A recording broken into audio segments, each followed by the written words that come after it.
जय श्री कृष्णा। राधे राधे दोस्तों, कैसे हैं आप सब लोग।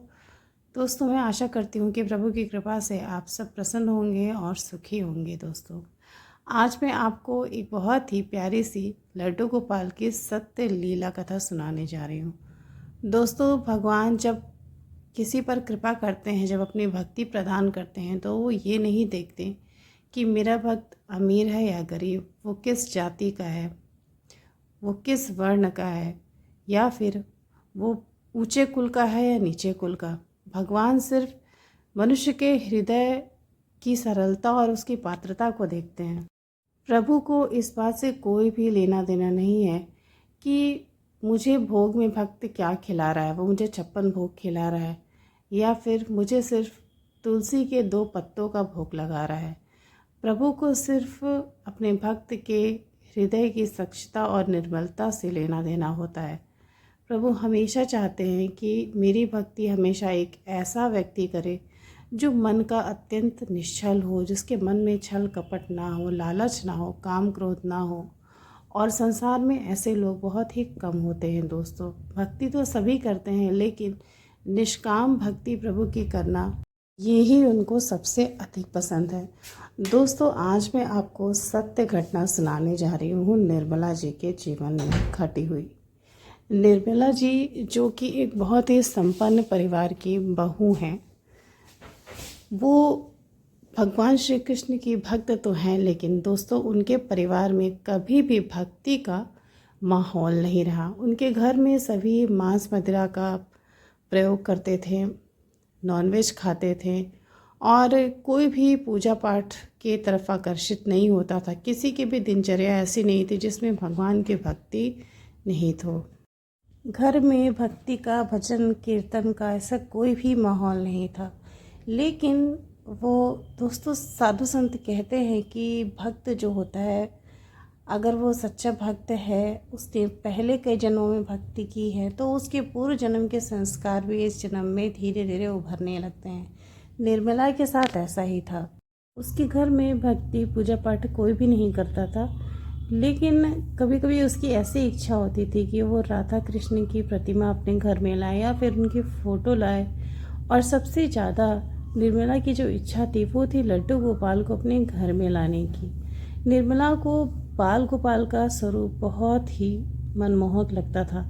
वो बहुत पसंद करती थी लड्डू गोपाल को, लेकिन उनके घर में साफ़ सफाई बिल्कुल भी नहीं थी। लहसुन प्याज का खाना बनता था और हर रोज़ आए दिन मांस पकाया जाता था जिसे लोग खाते थे, इसलिए वो बहुत ज़्यादा हिचकिचाती थी। एक दिन निर्मला अपने पूरे परिवार के साथ वृंदावन धाम घूमने के लिए गई।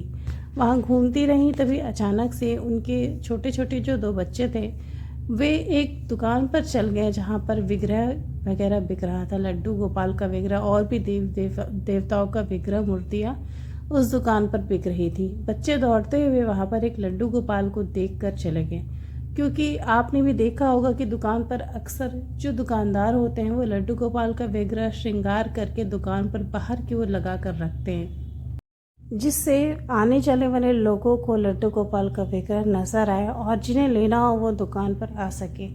तो ऐसे ही एक दुकान थी जहाँ पर बहुत ही सुंदर सुंदर बाल गोपाल का, हर साइज़ का, हर वज़न का, अलग अलग वज़न का बाल गोपाल का विग्रह रखा हुआ था। निर्मला की भी नज़र पड़ी विग्रह पर। वो देखकर बहुत उसकी इच्छा हुई कि मैं जाकर लड्डू गोपाल को दुकान पर स्पर्श करूं, उन्हें देखूं, क्योंकि उसे बाल गोपाल का नन्हा रूप, लड्डू गोपाल का रूप बहुत पसंद था शुरू से ही। तो विग्रह सारे इतने सुंदर लग रहे थे कि निर्मला अपने आप को रोक नहीं पाई और वो बच्चों के साथ उस दुकान पर जा खड़ी हुई जहाँ पर लड्डू गोपाल की जो दुकान थी। वहाँ जाकर निर्मला ना चाहते हुए बाल गोपाल का विग्रह देखने लगी। बहुत सारे विग्रह उसने देखे। जो दुकान वाले भैया थे वो, उन्होंने निर्मला से पूछा भी कि बहन, आपको कौन सा विग्रह लेना, आप जल्दी से बताओ, मैं उसे पैक कर दूँ।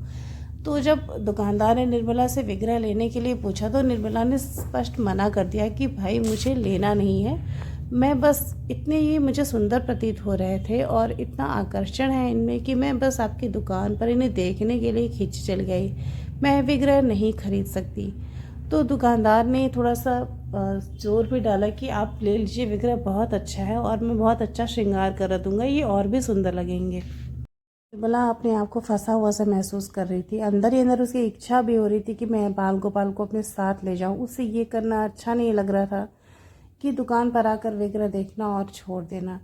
तो बच्चों ने भी जिद की कि मम्मी लड्डू गोपाल को घर ले चलो, कितने सुंदर है, देखो हम इनके साथ खेलेंगे और इनसे बातें करेंगे, इन्हें वस्त्र पहनाएंगे नए नए। तो जब बच्चे निर्मला से कहने लगे तो निर्मला भी अपने आप को रोक नहीं पाई और उसने एक बहुत सुंदर सा लड्डू गोपाल का विग्रह उस दुकान से खरीद लिया। निर्मला जी बताती हैं कि विग्रह लेने के बाद मुझे ऐसा प्रतीत हुआ कि मेरा वृंदावन धाम आना सफल हुआ। उन्हें अंदर से ऐसी अनुभूति हो रही थी कि वो इस विग्रह को ही लेने के लिए वृंदावन धाम आई थी। दर्शन करने के बाद वहाँ पर बांके बिहारी का मंदिर था पास में, दर्शन किया और विग्रह को लेकर वो लोग होटल चले गए और अगले ही दिन वहाँ से वापस अपने शहर जौनपुर चले गए। जौनपुर वापस अपने शहर आने के बाद लड्डू गोपाल घर में विराजमान हो गए और उस दिन तो निर्मला ने उनकी सेवा की, उनकी पूजा की, लेकिन अगले दिन से निर्मला के पास समय ही नहीं था कि वो लड्डू गोपाल की सेवा कर पाए, क्योंकि उसके बच्चों को स्कूल जाना होता था, घर में इतना अधिक काम होता था, खाना बनाना रहता था, घर में काफ़ी ज़्यादा सदस्य थे, इसलिए काम की अधिकता थी। तो निर्मला जो थी वो लड्डू गोपाल को समय नहीं दे पाती थी। पहले दिन उसने सेवा की, उसके बाद बाल गोपाल का विग्रह उसी तरह से पड़ा हुआ था जैसे वो दुकान पे पड़ा रहता है। निर्मला के ध्यान में आता भी था कि लड्डू गोपाल को भोग लगाना है, लेकिन कभी वो भूल जाती थी, कभी उसे बहुत देर से याद आता था, तो फिर वो सोचती थी कि कल करूँगी, आज बहुत देर हो गई। तो इस तरह से बहुत सारे दिन निकलते जा रहे थे। उसने एक बार से ज़्यादा लड्डू गोपाल की सेवा ही नहीं की। एक दिन निर्मला के घर में काम करने वाली एक नौकरानी जिसका नाम था शीला पूजा घर में झाड़ू और साफ सफाई कर रही थी। तभी उसकी नज़र पड़ी बाल गोपाल की मूर्ति पर और जैसे ही उसने लड्डू गोपाल की मूर्ति देखी उसके हाथ से झाड़ू छूट गया, क्योंकि उस मूर्ति से शीला को ऐसा आकर्षण हुआ मानो कोई बहुत नन्हा सुंदर सा बालक बैठकर एकटक शीला को निहार रहा हो। शीला उसके सौंदर्य के पीछे बिल्कुल मोहित हो गई और अपना काम छोड़कर लड्डू गोपाल को निहारने लगी। शीला के विवाह को कई वर्ष हो चुके थे और उसकी कोई भी संतान नहीं थी, इसलिए बच्चों के प्रति और लड्डू गोपाल के प्रति उसके मन में एक अलग सा आकर्षण था। दोस्तों, लड्डू गोपाल को अब वो एक टक निहारती रही। उसके हाथ गंदे थे, वो छू नहीं सकती थी विग्रह को, इसलिए वो बहुत देर तक खड़े होकर विग्रह को देखती रही। फिर उसे ध्यान आया कि मेरा काम पड़ा हुआ है। जल्दी जल्दी उसने झाड़ू पूरा किया और उसके बाद साफ़ सफाई करके वो अपने घर जाने लगी। घर गई तो उसे बार बार लड्डू गोपाल का चेहरा याद आ रहा था। अगले दिन जब वो काम पे आई तो फिर उस कमरे में जाकर वो झांक रही थी कि लड्डू गोपाल कैसे लग रहे हैं, आज उसने कैसी पोशाक पहनी होगी। लेकिन जब उसने देखा तो बाल गोपाल तो वही पोशाक आज भी पहने थे जो उन्होंने एक दिन पहले पहनी थी। उनके कपड़ों पे खूब सारी धूल थी, उनके बाल गंदे हो गए थे, उनके आभूषण जो उन्होंने पहने थे वो काले हो गए थे। शीला को रहा नहीं गया और उसने निर्मला से पूछा कि दीदी, आपके घर में जो लड्डू गोपाल विराजमान है उनकी सेवा क्यों नहीं होती?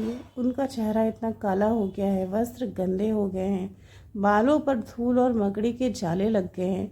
आप लोग कैसे सेवा करती हो प्रभु की? देखो कितने गंदे हैं, ये बहुत बड़ा अपराध है। लड्डू गोपाल की सेवा नित्य होनी चाहिए और हर रोज़ उनके वस्त्र बदले जाने चाहिए।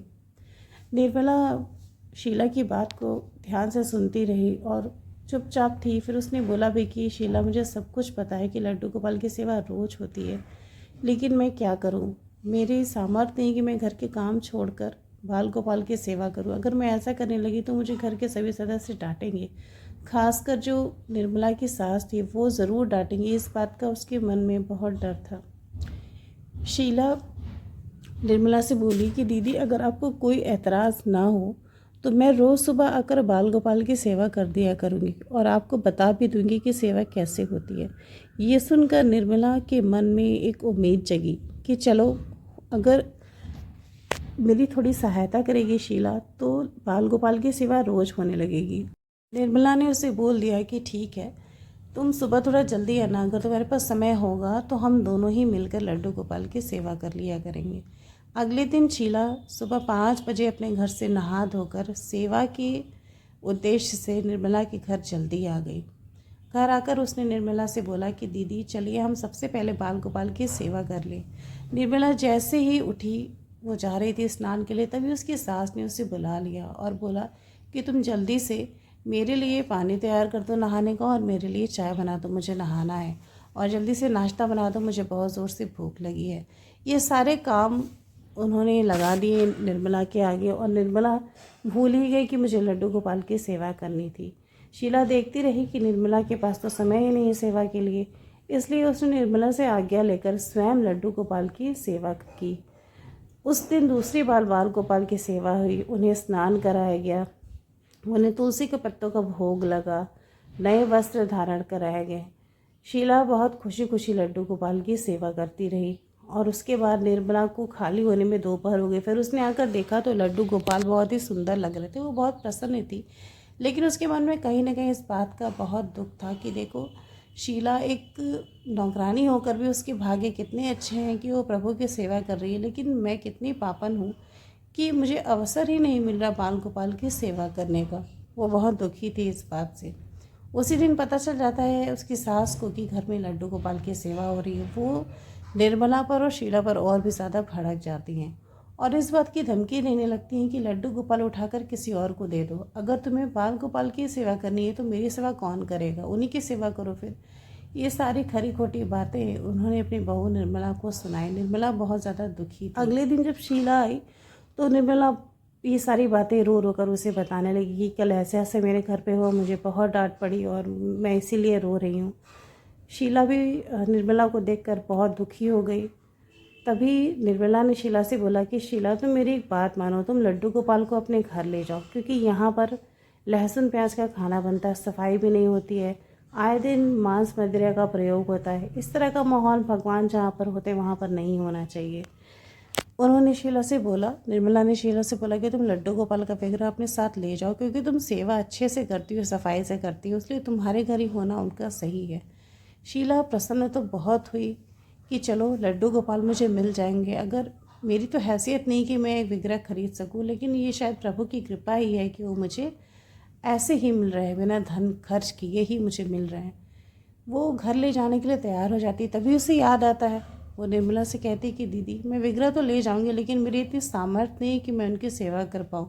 मेरे पास इतना धन नहीं है कि मैं उनके लिए भोग की व्यवस्था करूँ, उनके लिए वस्त्र की व्यवस्था करूँ, और शायद तुलसी के दल भी मेरे घर पे ना उपलब्ध हो, ना मिल पाए। उसने एक नकारात्मक प्रतिक्रिया दी कि वो नहीं ले जा सकती। लेकिन तभी शीला के मन में अंदर से एक आवाज़ आई कि जब प्रभु मेरे साथ जाना चाहते हैं तो मैं उन्हें क्यों छोड़ूं, और जहाँ वो रहेंगे वो अपने लिए स्वयं व्यवस्था कर लेंगे। शीला लड्डू गोपाल को अपने साथ ले जाने लगी। अपने घर ले जाकर वो अब रोज़ लड्डू गोपाल की सेवा करने लगी। और दोस्तों, निर्मला जी बताती हैं कि जिस दिन उनकी जो नौकरानी थी शीला, वो लड्डू गोपाल को अपने घर ले गई, अगले ही दिन उसके पति की एक बहुत ही अच्छी नौकरी लग गई। उसके घर में जो गरीबी थी, जिसकी वजह से उससे सबके घर में जूठे बर्तन धोने पड़ते थे, छोटे छोटे मेहनत वाले काम करने पड़ते थे, वो सारे काम शीला ने छोड़ दिए। उसके पति की बहुत अच्छी नौकरी मिल गई, उसने बहुत अच्छा घर बनवा लिया, धन की जैसे वर्षा सी उसके घर में हो गई जब से उसके घर में लड्डू गोपाल गए। और दोस्तों, निर्मला जी बताती हैं कि सबसे आश्चर्यजनक बात तो ये है कि निर्मला के विवाह को करीब 8-9 वर्ष हो चुके थे और उसी की कोई भी संतान नहीं थी। लेकिन लड्डू गोपाल के घर आने के कुछ महीनों के बाद ही शीला गर्भवती हो गई और उसे एक पुत्र पैदा हो गया। बाल गोपाल के उसके घर में आगमन होते ही जैसे उसके भाग्य बदल गए। उसकी सेवा से लड्डू गोपाल इतने प्रसन्न हुए कि उन्होंने उसकी गरीबी भी दूर कर दी। उसकी सूनी गोद, जो काफ़ी वर्षों से सूनी थी, खाली थी, वो भी भर दी। वो माँ बन गई। अब उसके जीवन में ऐसा कोई भी सुख नहीं था जो ना हो। निर्मला जी के घर शीला ने काम करना भी छोड़ दिया, क्योंकि अब उसे धन का बिल्कुल भी अभाव नहीं था।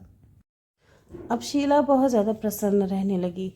लेकिन एक दिन अचानक से निर्मला शीला के घर उससे मिलने पहुंची। उसने बोला शीला से कि मेरी बहुत इच्छा हो रही थी कि आज मैं लड्डू गोपाल को देखूं और तुम्हारे बेटे को देखूं। निर्मला उसके घर आती है और लड्डू गोपाल का दर्शन करती है। वो देखती है कि शीला का घर बहुत ही सुंदर सा है, उसके घर में कोई गरीबी नहीं, कोई दरिद्रता नहीं है। बाल गोपाल इतने सुंदर विराजमान थे वहाँ पर, इतनी सुंदर उनकी सेवा थी वहाँ, इतनी अच्छे से तो सेवा शायद निर्मला के घर हो भी नहीं सकती थी। तो लड्डू गोपाल आए निर्मला के घर और वो उसकी नौकरानी शीला के पास चले गए, क्योंकि उसके द्वारा ही बाल गोपाल को सेवा लेनी थी। निर्मला के घर में कभी से भी भक्ति का माहौल नहीं था, तामसिकता बहुत ज़्यादा थी, इसलिए लड्डू गोपाल उसके घर पे नहीं रुके।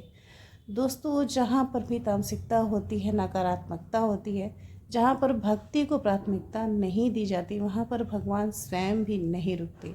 निर्मला जी बताती हैं कि मुझसे बहुत बड़ी गलती हुई कि मैंने बाल गोपाल की सेवा नहीं की। ये बात तो बहुत अच्छी है कि उनके लड्डू गोपाल की वजह से किसी की सुनी गोद भर गई, किसी की दरिद्रता दूर हो गई। इस बात की खुशी निर्मला को बहुत थी, लेकिन वहीं एक अफसोस भी था कि मैंने प्रभु को अपने घर से बाहर निकाल दिया, और ये ही विचार निर्मला को अंदर ही अंदर खाया जा रहा था। अब निर्मला से रहा नहीं गया, उसने अंदर ही अंदर ये सोच लिया, ये ठान लिया कि मैं बाल गोपाल का विग्रह दूसरा लेकर आऊँगी। निर्मला से लड्डू गोपाल को वापस मांगना बिल्कुल भी सही नहीं था, ये गलत होता, क्योंकि उसने प्रभु की बहुत सेवा की थी और उस विग्रह की सेवा करने का अधिकार सिर्फ शीला का ही था। इसलिए निर्मला बाजार से लड्डू गोपाल का दूसरा विग्रह लाती है, वैसे भी सेवा शुरू करती है जैसे शीला किया करती थी। अब वो किसी की भी बात नहीं सुनती, किसी का काम हो या ना हो, सबसे पहले वो लड्डू गोपाल की सेवा शुरू करती है।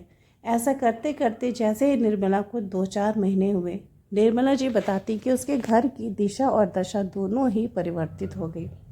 उसके घर में सभी मांस मदिरा धीरे धीरे छोड़ने लगे, घर में आए दिन भजन कीर्तन गूंजने लगा, सभी भक्ति नाम जप करने लगे, सबके मन में सात्विकता आने लगी। दोस्तों, हमारे प्यारे बाल गोपाल जहाँ पर भी होते हैं वहाँ से तामसिकता अपने आप ही गायब हो जाती है। और निर्मला जी बताती हैं कि इस तरह से उनका जीवन पूरी तरह बदल गया। उनके घर में खुशियाँ, सुख, समृद्धि सब कुछ अपने आप ही आने लगी। निर्मला की सास भी अब बाल गोपाल की सेवा अपनी बहू के साथ करने लगी। दोस्तों, इससे बढ़कर और सौभाग्य की बात क्या होगी कि घर के वे सदस्य जो कभी भक्ति नहीं करते थे, जो कभी भगवान का स्मरण नहीं करते थे, वो अब रोज़ भगवान की सेवा करने लगे, संकीर्तन करने लगे, नाम जप करने लगे। इससे बड़ी उपलब्धि किसी व्यक्ति के जीवन में और कुछ हो ही नहीं सकती। तो निर्मला जी ने अपनी जीवन की सत्य घटना मेरे साथ शेयर की और मुझे बताया कि उस बात को उन्हें बहुत ही आनंद था कि शीला को लड्डू गोपाल मिल गया, उसका जीवन बदल गया, वो माँ बन गई, और उसके बाद बाल गोपाल की कृपा निर्मला पर हुई। इसी तरह भगवान वो घर ढूंढ ही लेते हैं जहाँ उन्हें जाना होता है। उन्हें जिससे भी सेवा लेने होती है दोस्तों, वो स्वतः उसके पास किसी न किसी मार्ग से पहुँच ही जाते हैं। तो आप सबको मेरे ख्याल से ये सत्य घटना बहुत ही प्यारी लगी होगी। इसे शेयर करिएगा अपने दोस्तों के साथ, ताकि वे भी बाल गोपाल की लीलाओं का आनंद ले सके। और ऐसी और भी प्यारी प्यारी लड्डू गोपाल की सत्य लीलाओं को सुनने के लिए मेरे चैनल को अभी ज़रूर सब्सक्राइब कर लीजिए। दोस्तों, कल मिलती हूँ एक सत्य लीला घटना के साथ, लड्डू गोपाल की एक सत्य कथा के साथ। जय श्री राधे।